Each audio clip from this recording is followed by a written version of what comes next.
जी, इस वीडियो में हम देखेंगे कि हम किस तरह से जो डेटाबेस है उसको कनेक्ट कर सकते हैं अपनी एक .NET 6 MVC की एप्लीकेशन के अंदर। तो इसमें सबसे पहले आपको जिस चीज़ की ज़रूरत होगी वो है आपके पास डोमेन मॉडल।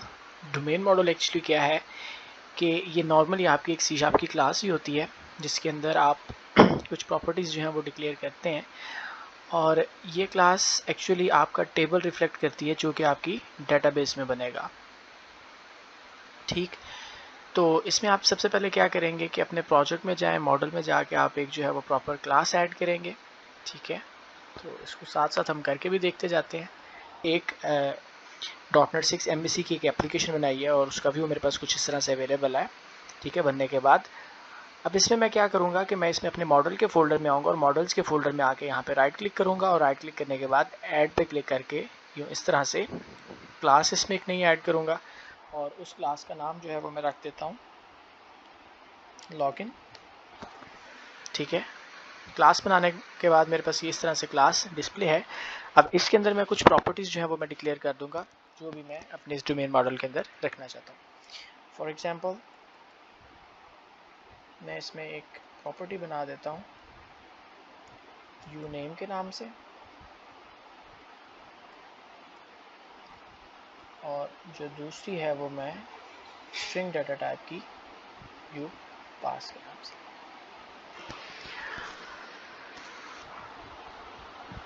जी, इस डोमेन मॉडल के अंदर जो आप ये प्रॉपर्टीज़ डिक्लेयर करेंगे जिस तरह से ये यूनियन और पास है, आप जब इसके डेटाबेस जनरेट करेंगे तो वहाँ पे सेम इसी नाम से जो है वो आपके पास कॉलम्स भी बन जाएंगे। और अगर आप इनमें से प्राइमरी की बनाना चाहते हैं किसी एक कॉलम को तो उसके ऊपर आप इस तरह से की जो है वो एनोटेशन ऐड कर देंगे। जब आप इस पर की लिखेंगे तो ये आपको एरर देगा। आप आल्ट एंटर प्रेस करें अपने कंप्यूटर से तो ये आपको एक लाइब्रेरी इंपोर्ट करने की ऑप्शन देगा। आप इस पर क्लिक करें तो ये इस तरह से ये लाइब्रेरी इसमें ऐड कर देगा जिसमें इस एनोटेशन की डेफिनेशन मौजूद है। जी, तो डोमेन मॉडल को डिक्लेयर करने के बाद हमारे पास जो नेक्स्ट स्टेप है वो है पैकेजेस को इंस्टॉल करने का। यानी ये वो पैकेजेस हैं जो कि हमें रिक्वायर्ड है अपनी एप्लीकेशन के अंदर ताकि हम जो है वो डेटाबेस के साथ कनेक्टिविटी कर सकें और जो एंटिटी फ्रेमवर्क के हमारे पास टूल्स अवेलेबल हैं जो ऑपरेशंस हैं डिफरेंट जिससे हम डेटाबेस को जनरेट करना उसमें से डाटा रीड राइट करना वो परफॉर्म कर सकें। तो ये चाहे तो आप पैकेजेस पहले से इंस्टॉल कर सकते हैं या फिर अगर आप इंस्टॉल अभी नहीं करना चाहते तो आपको जब जहाँ पे एरर मिलेगा आप फिर इन पैकेजेस को इंस्टॉल करेंगे। यानी अगर कोई डेफिनेशन मिसिंग होगी तो आप इन पैकेजेस को इंस्टॉल करके उस डिपेंडेंसी को फुलफिल करेंगे। जो नेक्स्ट चीज़ है हमारे पास वो है update the database context class. यानी हम अपने जो एप्लीकेशन है उसके अंदर एक डेटाबेस कॉन्टेक्स्ट की क्लास बनाएंगे। ठीक है, जो कि एक्चुअली इनहेरिट कर रही होगी एंटिटी फ्रेमवर्क के डीबी कॉन्टेक्स्ट को।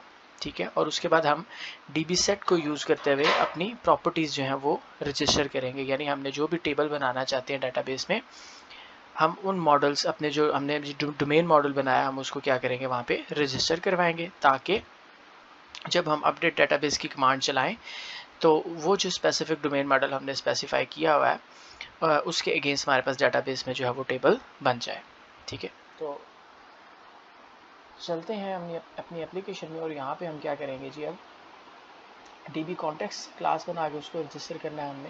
तो इसमें सबसे पहले हम क्या करेंगे कि अपना जो प्रोजेक्ट है उसमें एक नया फोल्डर में ऐड कर लेता हूँ डाटा के नाम से इसके अंदर ताकि मेरा कोड जो है वो मैनेज रहे ताकि मुझे पता चल जाए मेरे पास डाटा ऑपरेशन से रिलेटेड कौन सी फाइल मैंने कॉन्फ़िगर की है। तो मैं डाटा के ऊपर इस तरह से राइट क्लिक करूँगा और उसके बाद एक क्लास इसमें मैं ऐड करूँगा और उस क्लास का नाम मैं रख देता हूँ ऐप डीबी कॉन्टेक्स्ट।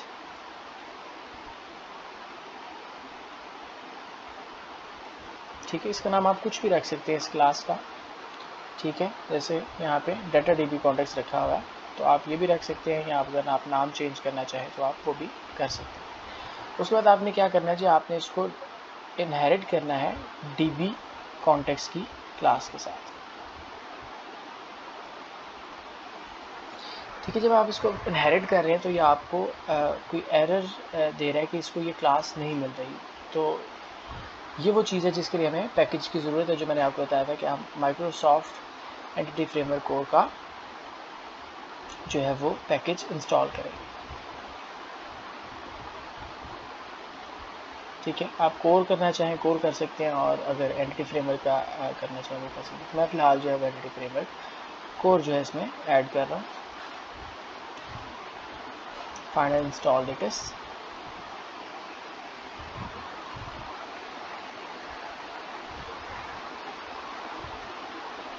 जी, तो पैकेज इंस्टॉल होते ही आप देख सकते हैं हमारे पास ये जो एरर है ये अब हमें जो है वो उस तरह से नज़र नहीं आ रहा। ठीक, तो मेरी ये जो क्लास है DB कॉन्टेक्स्ट ये इनहेरिट हो चुकी है DB कॉन्टेक्स्ट के साथ। अब जो नेक्स्ट काम है वो क्या करना है कि इसके अंदर मैंने एक कंस्ट्रक्टर बनाऊंगा। ठीक है, और उस कंस्ट्रक्टर के अंदर मैं अपनी कॉन्फ़िगरेशन का एक पैरामीटर भेजूंगा, और उससे फिर मैं जो हमारी DB कॉन्टेक्स्ट की क्लास है उसका बेस कंस्ट्रक्टर यानी मैं कॉल करूंगा, और उसमें भी सेम पैरामीटर पास कर दूँगा। तो उसमें मुझे जैसा कि आप जानते हैं कि constructor have the same name as we have the name of class. तो हमारी क्लास का नाम ऐप कॉन्टेक्स्ट है, ऐप DB कॉन्टेक्स्ट है, तो इसी नाम से हम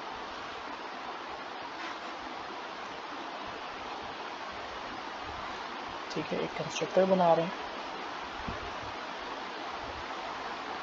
और इसके अंदर आप क्या करेंगे, आप DB कॉन्टेक्स्ट ऑप्शन टाइप का ये इस तरह से पैरामीटर डिक्लेयर करेंगे।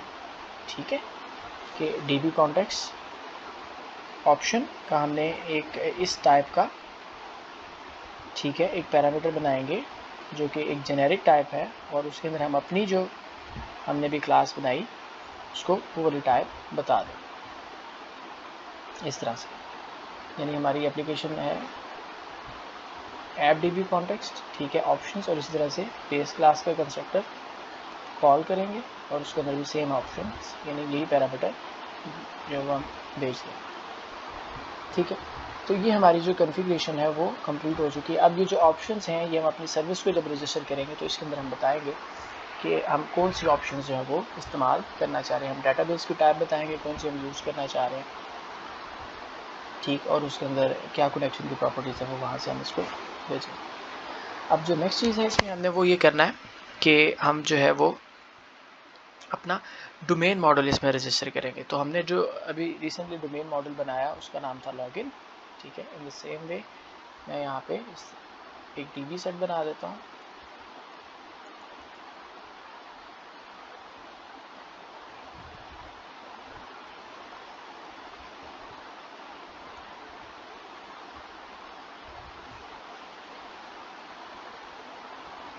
ठीक, इस DB सेट को मैं किस टाइप का रखूँगा, लॉगिन टाइप का, कि जो मैंने अभी मुझे एरर दे रहा है कि इसको लॉगिन नहीं मिल रहा है क्योंकि लॉगिन की जो नेम स्पेस है वो ये है। तो इसको मैं इंपोर्ट कर लूँगा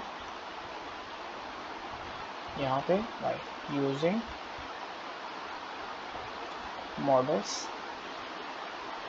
ठीक है, तो आप देख सकते हैं मेरे पास ये लॉगिन अब एरर नहीं दे रहा। ठीक है, और टेबल का नाम मैं जो रखना चाहता हूँ लॉगिन, और इसका इस तरह से गेटर और सेटर बना दिया हमने। जी, तो डोमेन मॉडल जो है वो हमारा रजिस्टर हो चुका है। ठीक, अब डोमेन मॉडल को रजिस्टर करने के बाद जो नेक्स्ट काम हमने करना है वो क्या है कि हमने कनेक्शन स्ट्रिंग डिफाइन करनी है। ठीक है, कनेक्शन स्ट्रिंग दरअसल क्या है, इसके अंदर क्रेडेंशियल मौजूद होते हैं कि आप जिस भी डाटाबेस से कनेक्ट करें उस डाटाबेस का सर्वर का नाम क्या है, उस डाटाबेस का नाम क्या है, और उसमें जो आप असेस करने का आपकी जो वे है वो क्या है कि उसमें आपको अगर आप SQL की डाटाबेस यूज़ कर रहे हैं तो उसमें आप SQL ऑथेंटिकेशन मोड में अगर तो आप यूज़र नेम और पासवर्ड डिफाइन करेंगे। ठीक है, और अगर आपने जो है विंडोज़ ऑथेंटिकेशन ऑन की हुई है तो फिर आप उस तरह से उसको बता देंगे। तो अगर अभी आप जो कॉन्फ़िगरेशन कर रहे हैं उसमें जो जिस कंप्यूटर पे आप एप्लीकेशन रन कर रहे हैं और अगर आपके पास SQL सर्वर भी उसी कंप्यूटर में मौजूद है तो फिर आप जो है वो अपनी कनेक्शन स्ट्रिंग जो है वो कुछ इस तरह से डिफ़ाइन करेंगे कि आप डाटा सोर्स की जगह अगर डॉट लगा दें तो ये बाय डिफ़ॉल्ट जो भी सर्वर इसको मिलेगा पहला डाटाबेस सर्वर की उसको पिकअप कर लेगा। उसके बाद इनिशियल कैटलॉग यानी अपनी डाटाबेस का नाम यहाँ पे आप देंगे, और उसके बाद अगर आपने विंडोज़ ऑथेंटिकेशन मोड ऑन है आपकी SQL सर्वर में तो उसमें आप यहाँ पे इस तरह से इंटीग्रेटेड सिक्योरिटी ट्रू कर देंगे। लेकिन अगर आप कोई अगर आपके पास इंटीग्रेटेड सिक्योरिटी की ऑप्शन मौजूद नहीं है, यानी आपने विंडोज़ ऑथेंटिकेशन ऑन नहीं की हुई, तो फिर आप क्या करेंगे कि आप अपने जो है वो सर्वर का नाम, और उसके बाद हमारे पास जो है वो इनिशियल कैटलॉग डेटाबेस का नाम उसी तरह से, और उसके बाद आप यूज़र नेम और पासवर्ड जो है आपके एसक्यूएल सर्वर का वो आप बताएंगे। ठीक है, तो अभी फ़िलहाल जो है मैं वो ये वाली कनेक्शन स्ट्रिंग इस्तेमाल करूँगा। ठीक है, ये वाली। ठीक, तो मैं ये जो कनेक्शन स्ट्रिंग है ये कहाँ पर डिफाइन करूँगा, मैं ये अपनी ऐप सेटिंग्स डॉट जेसन की फाइल। ठीक है, इसमें हम इसलिए डिफाइन करते हैं कि अगर आपने अपनी एप्लीकेशन जो है वो आपने बिल्ड बना के उसको अगर पब्लिश कर दिया हुआ है, तो अगर आपको ज़रूरत पेश आए कनेक्शन स्ट्रिंग को चेंज करने की, तो वो आप इजीली कर सकें। तो यहाँ पे मैं एक ऑब्जेक्ट बनाता हूँ। ठीक है, इस तरह से कनेक्शन स्ट्रिंग्स का। ठीक, तो ये मैंने कनेक्शन स्ट्रिंग जो है वो अपनी डिफ़ाइन कर दी यहाँ पे, क्योंकि मेरे पास अभी कंप्यूटर में एक ही सर्वर मौजूद है और डेटाबेस डीबी नेम और उसके बाद इंटीग्रेटेड सिक्योरिटी ट्रू। जो नेक्स्ट स्टेप है वो ये है कि हमने अपनी program.cs की जो फाइल है उसमें हम आएंगे, और यहाँ आके हमने अपने जो हमारा ये एप्लीकेशन बिल्डर का कंटेनर है, इसके अंदर हमने क्या करना है कि कुछ सर्विसेज को रजिस्टर करना है। चूँकि हम डेटाबेस की सर्विसेज को इस्तेमाल कर रहे हैं, तो लिहाजा हम डेटाबेस की सर्विस जो है वो यहाँ पे रजिस्टर करेंगे। तो उसके लिए हमें क्या करना होगा कि सबसे पहले जो है वो मैं अपनी कनेक्शन स्ट्रिंग जो है वो मैं यहाँ पे वो मैं गेट कर लेता हूँ ताकि मैं उसको इस्तेमाल कर सकूँ। तो कनेक्शन स्ट्रिंग को गेट करने के लिए मुझे क्या करना है,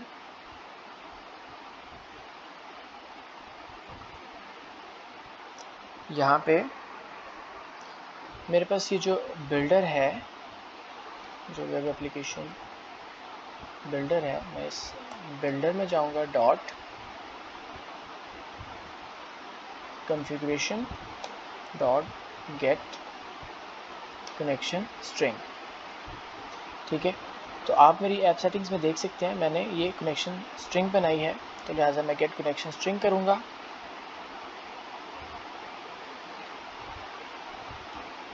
और मेरी इस कनेक्शन स्ट्रिंग का नाम जो है वो आप देख सकते हैं कि इसके अंदर मैंने जो ऑब्जेक्ट बनाया था वो था डीबी कनेक्शन। तो मैं इसी को कॉपी करके यहाँ पे इसको बता दूंगा कि तुमने कौन सी कनेक्शन लेके आनी है, कनेक्शन स्ट्रिंग लेके आनी है डीबी कनेक्शन वाली। ठीक है, तो ये मेरे पास डीबी कनेक्शन वाली जो कनेक्शन स्ट्रिंग है वो ले आएगा। अब मेरे पास ये कनेक्शन स्ट्रिंग आ गई, इसको मैं एक वेरिएबल में स्टोर कर लेता हूँ। ठीक है, इसका नाम आप कुछ भी रख लें, फ़िलहाल मैं जो है इसको कनेक्शन स्ट्रिंग कह देता हूँ। ठीक, उसके बाद मुझे क्या करना है कि सेम जो मेरा एप्लीकेशन बिल्डर है,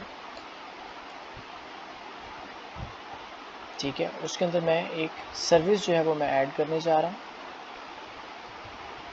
ठीक है, services dot add dB context, और इसके अंदर मैं जो मेरा डीबी कॉन्टेक्स्ट मैंने बनाया था उसका नाम था ऐप डीबी कॉन्टेक्स्ट। ठीक है, तो मैं जो डीबी कॉन्टेक्स्ट रजिस्टर करना चाह रहा हूँ किस टाइप का है, ऐप डीबी कॉन्टेक्स्ट टाइप का। ठीक, और इन द सेम वे इसका जो कंस्ट्रक्टर है उसको जो हमने पैरामीटर भेजना है वो मैं ऑप्शंस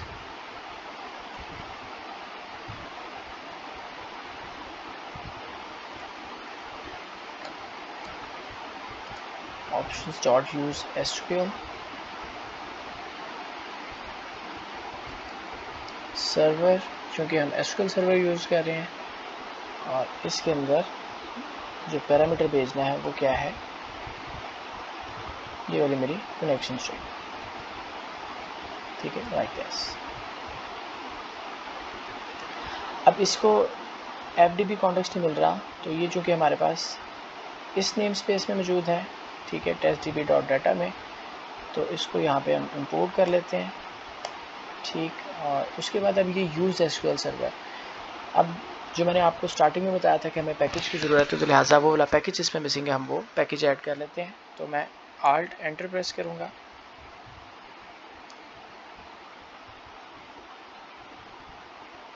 सजेशन तो फ़िलहाल नहीं दे रहा, चले हम इसको मैनुअली ऐड कर लेते हैं। डिपेंडेंसीज में आएंगे, packages, right click, manage nugget packages, और यहाँ पे आके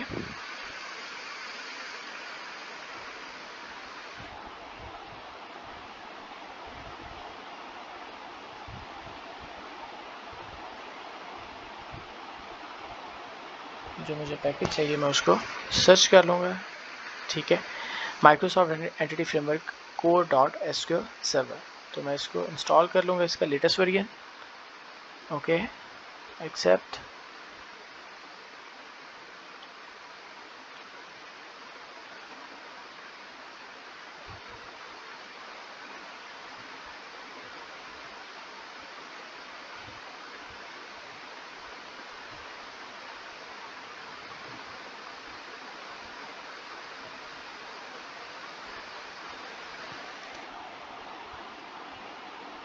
जी, तो पैकेज हमारे पास आ चुका। ठीक है जी, using SQL server entity framework core, और हमारे पास ये एरर जो है वो जा चुका है। ठीक, तो हमारे पास ये काम भी हमारा हो चुका।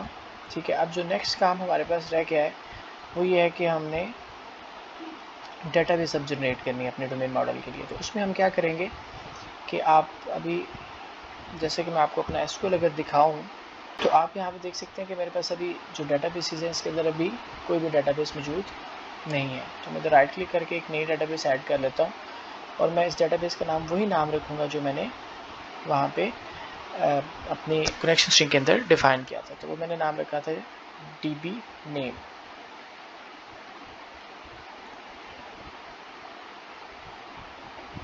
ठीक, तो ये मैंने डेटाबेस का नाम रख दिया db name। आप इसका नाम अपनी मर्ज़ी से अपनी रिक्वायरमेंट के मुताबिक कुछ भी रख सकते हैं। तो अभी आप फ़िलहाल देख सकते हैं इसमें कोई भी टेबल मौजूद नहीं। जी, तो मैं दोबारा से अपने जो है विजुअल स्टूडियो की स्क्रीन में आऊँगा, और यहाँ पे आके मुझे क्या करना है, डेटाबेस जनरेट करनी है। तो मेरे पास यहाँ पे बॉटम में ऑप्शन है पैकेज मैनेजर कंसोल की। ठीक है, आप ये इसको यहाँ से भी देख सकते हैं, और दूसरा तरीका, अगर आपके पास ये विजिबल नहीं है तो आप इधर से टूल्स में आएँ और नेकेड पैकेज मैनेजर, और यहाँ से पैकेज मैनेजर कंसोल आप ओपन कर सकते हैं। पैकेज मैनेजर कंसोल में आके आपको दरअसल कुछ कमांड्स चलानी है, जिसमें सबसे पहली कमांड है कि जब भी हम कोई भी नया डोमेन मॉडल बनाते हैं और उसके लिए हमने अपने DB कॉन्टेक्स्ट के अंदर उसको रजिस्टर करते हैं, तो हमें क्या करना होता है कि उसकी हम माइग्रेशन बनाते हैं, यानी वो एक तरह का वर्जन बन जाता है आपके पास। ठीक है, आपकी डेटाबेस की रिवीजन का, कि नेक्स्ट टाइम फर्स्ट टाइम तो आप ज़ाहिर है कि एक माइग्रेशन बनाएंगे, उसके बाद आप जब भी कोई नया टेबल ऐड करेंगे या डेटाबेस का स्ट्रक्चर चेंज करने के लिए आप अपना डोमेन मॉडल अपडेट करते हैं, कोई कॉलम ऐड करते हैं, उसकी डाटा टाइप चेंज करते हैं, तो उसके लिए आपको सबसे पहले क्या बनानी होगी, एक माइग्रेशन जो है ये एक तरह का आपके पास वर्जन का, या आप कह लें कि रिवीजन हिस्ट्री बन जाती है, ताकि अगर आप कुछ चेंजेस करें उससे डेटाबेस का स्ट्रक्चर डिस्टर्ब हो जाए, यानी वो ठीक तरीके से ना चले एप्लीकेशन, तो आप उसको रोल बैक कर सकें, यानी दोबारा से पुराने वर्जन में जा सकें। तो अभी चूँकि मैं सबसे पहला जो है वो माइग्रेशन जनरेट करने लगा हूँ इसमें, तो मैं यहाँ पे कमांड लिखूँगा ऐड माइग्रेशन, और यहाँ पे मैं माइग्रेशन का नाम बता दूँगा। तो मेरी माइग्रेशन चूँकि मैं पहले चला रहा हूँ तो मैं इसको इनिशियल कह देता हूँ। आप इसका नाम कुछ भी, ये ऑप्शनल है, इस माइग्रेशन को जो भी आप नाम देना चाहें वो दे सकते हैं। मैंने ऐड माइग्रेशन एडिट।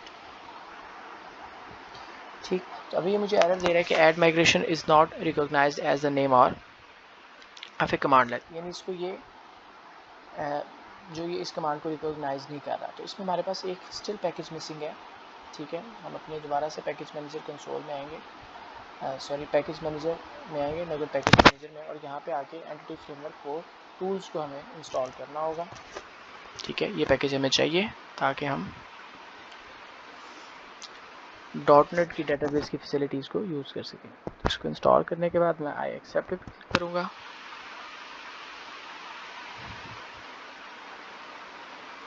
जी, तो पैकेज मेरे पास आ चुका है, ये आप देख सकते हैं।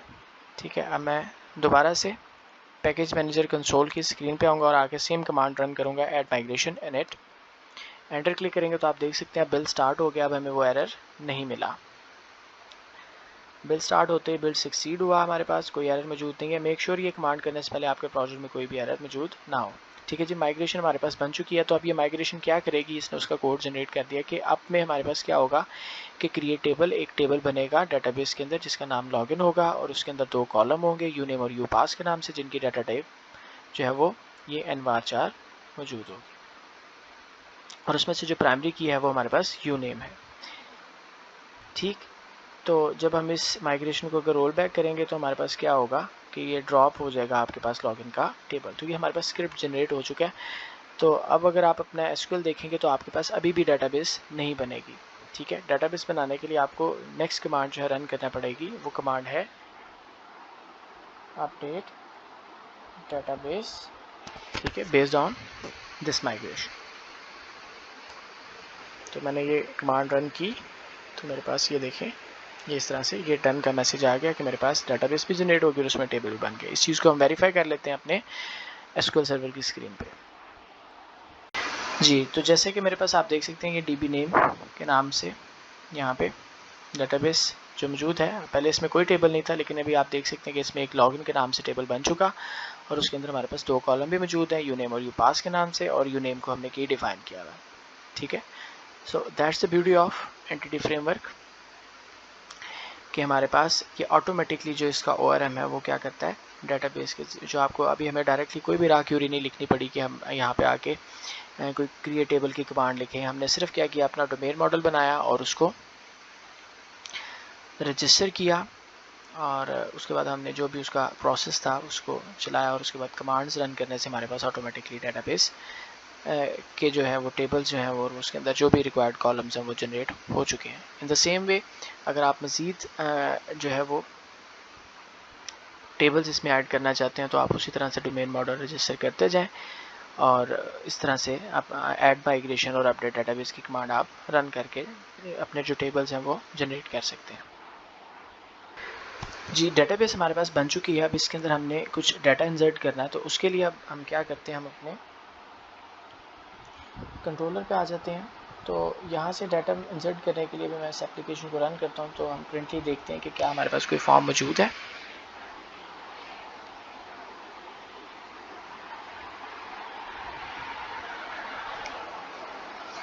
जी, तो ये मेरा इंडेक्स का पेज है और यहाँ पे फ़िलहाल कोई भी ऐसी चीज़ मौजूद नहीं है जहाँ से हम डाटा भेज सकें। तो इसमें सबसे पहले मैं एक फॉर्म क्रिएट कर लेता हूँ।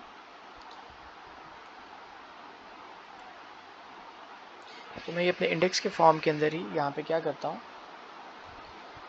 कि यहाँ पे एक फॉर्म बना लेता हूँ मैं।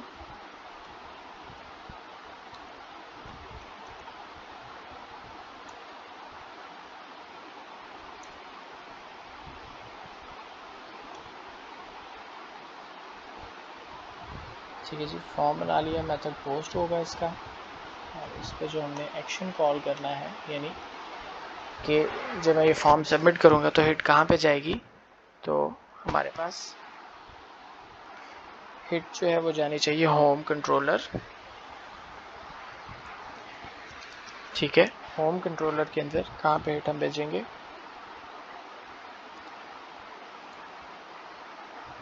इंडेक्स पे, या इसके अंदर मैं एक नया एक्शन मेथड बना लेता हूँ। ठीक है, सेव डाटा के नाम से।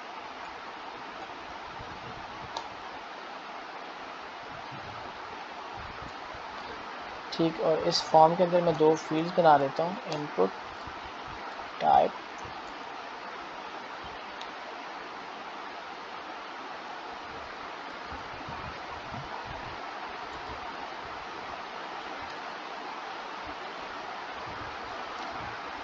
नेम, यूनेम,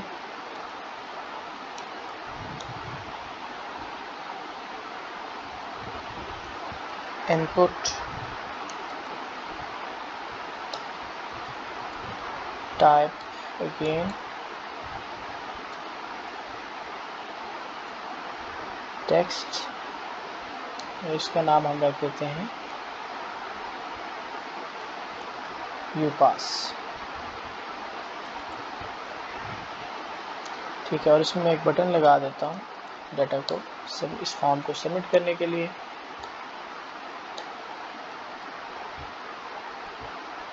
टाइप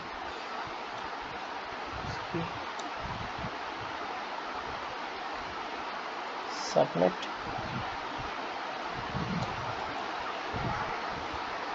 ठीक, तो मैंने ये एक छोटा सा फॉर्म बना लिया जिसमें मेरे पास दो इनपुट फील्ड्स हैं, एक का नाम यूनेम है और दूसरी का नाम यूपास है। और मेक श्योर कि यहाँ से जो आप फील्ड्स भेज रहे हैं और जो आप पैरामीटर आप कंट्रोलर में डिफ़ाइन करेंगे वहाँ पे नाम सेम होने चाहिए। तो मेरे पास होम कंट्रोलर के अंदर सेव डाटा का एक्शन मुझे बनाना पड़ेगा, तो मैं अपने होम कंट्रोलर में आ जाता हूँ। तो जिस तरह से एक्शन मौजूद है यहाँ पे मैं एक और एक्शन मेथड बना देता हूँ, पब्लिक आई एक्शन रिजल्ट, और इसका नाम सेव डाटा रख दिया।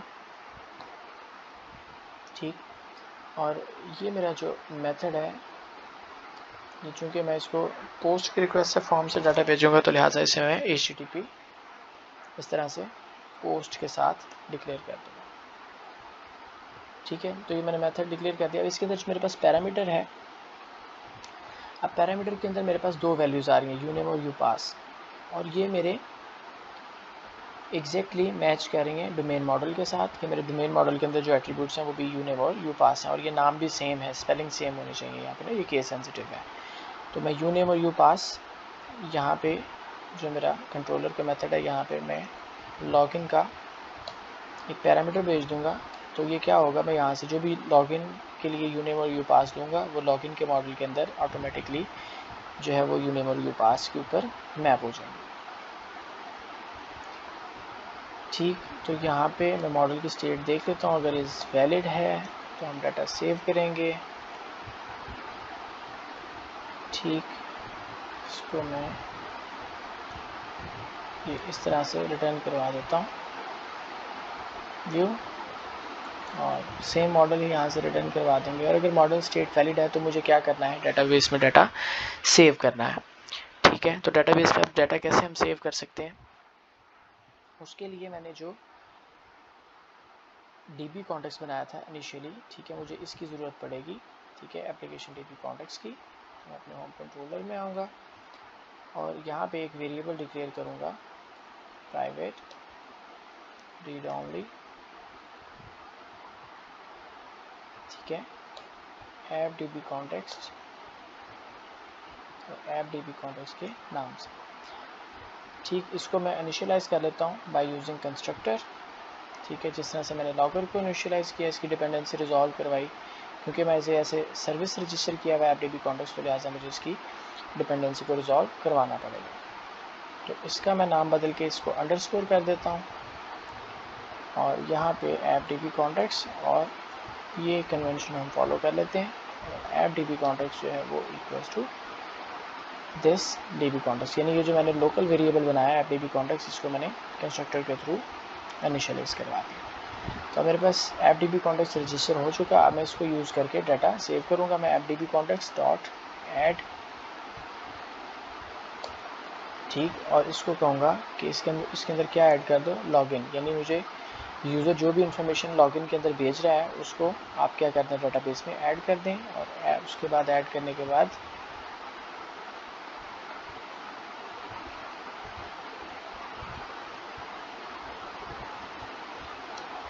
इसको सेव कर दें, सेव चेंजेस। ठीक है, अगर आप सेव चेंजेस नहीं करेंगे तो डाटाबेस में तब तक एंट्री सेव नहीं होगी। ठीक है, ये बेहतर है कि आप जो सारा काम है इसको ट्राई कैच के साथ करें। लेकिन अभी चूँकि हम इसको टेस्ट कर रहे हैं तो हम इसको टेस्ट करके देख लेते हैं। एप्लीकेशन में रीस्टार्ट कर रहा हूँ।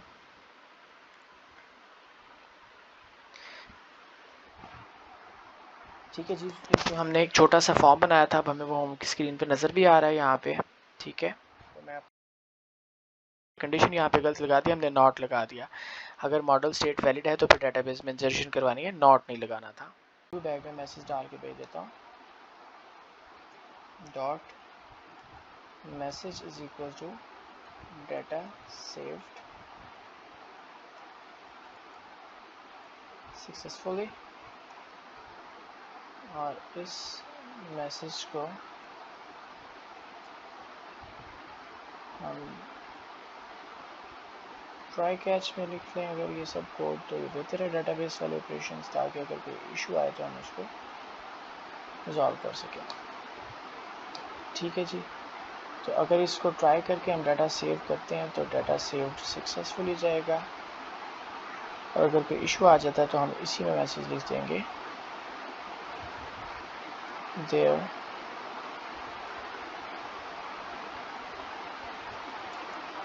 Is an error.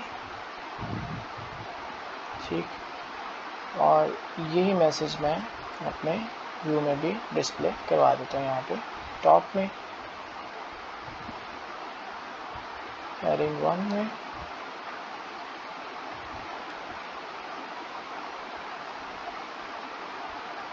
Razor syntax के साथ चैलेंज, और उसके बाद हम जो है वो रिटर्न में इंडेक्स वाला व्यू ही वापस भेज देंगे। ठीक है, तो इसको रन करके देखते हैं।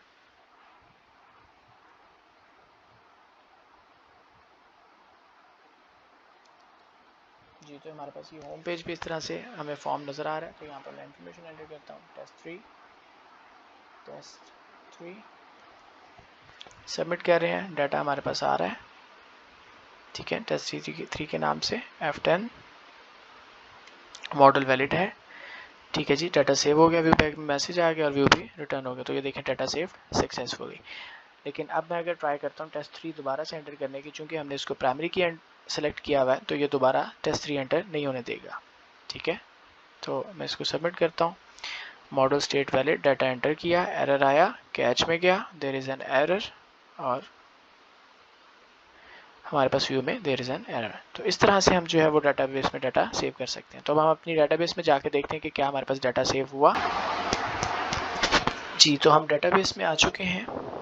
ठीक है, डीबी नेम हमारी डाटाबेस थी, तो इसमें से मैं ठीक है रिकॉर्ड्स सेलेक्ट करके देखता हूँ।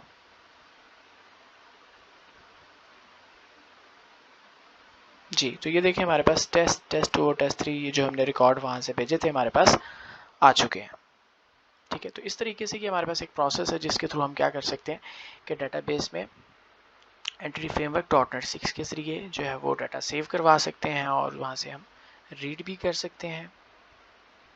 ठीक है, डाटा को रीड करने के लिए हमें क्या करना होगा कि मैं अगर चाहता हूँ कि इंडेक्स के पेज पे जब पेज लोड हो और उसके साथ ही डाटाबेस में से ये डाटा ले आए, तो मुझे सेम अपना एप्लीकेशन DB कॉन्टेक्स्ट को यूज़ करना है, .login .to list। ठीक है, इस तरह से जितने भी रिकॉर्ड्स हैं वो सारे के सारे मैं लिस्ट में लेके आ रहा हूँ। ठीक है, तो अब मैं चाहूँ तो इसको किसी व्यू बैग में रख के भी रिटर्न करवा सकता हूँ या इसको किसी मॉडल के साथ बाइंड कर सकता हूँ। तो लिहाजा मैं अभी तो इसको व्यू बैग में ही डाटा को रिटर्न करवा रहा हूँ रख के।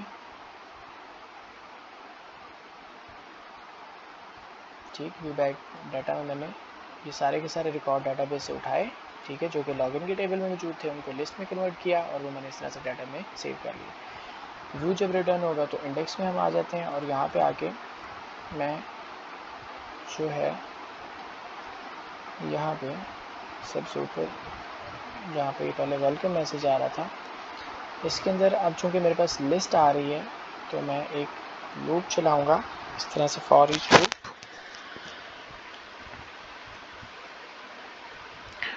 और जो भी रिकॉर्ड्स मेरे पास मौजूद हैं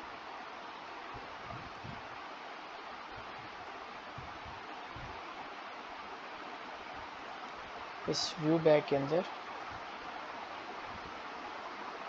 व्यू बैग डाटा के अंदर मेरे पास जो भी रिकॉर्ड मौजूद है मैं बारी बारी वो रिकॉर्ड निकालूंगा और उनको in the form of table print कर सकते हैं। यहाँ पे टेबल बना देता हूँ।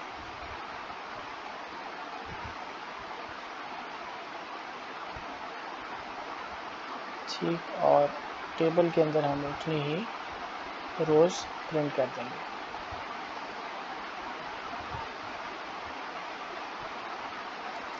dt.view नेम प्रिंट करेंगे पहले, और ये एक्चुअली td बनेगी और इससे पहले हम एक टेबल रो बनाएंगे।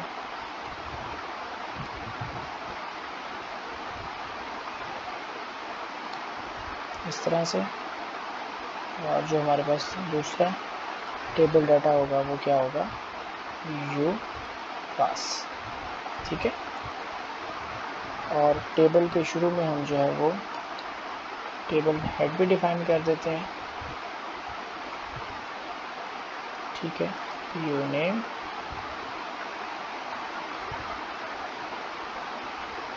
और यू पास। आप चाहें तो बूटस्ट्रैप का टेबल इस्तेमाल कर सकते हैं या इस टेबल की स्टाइलिंग जो है अपनी मर्जी के मुताबिक वो कर सकते हैं, ठीक है। सेव कर रहे हैं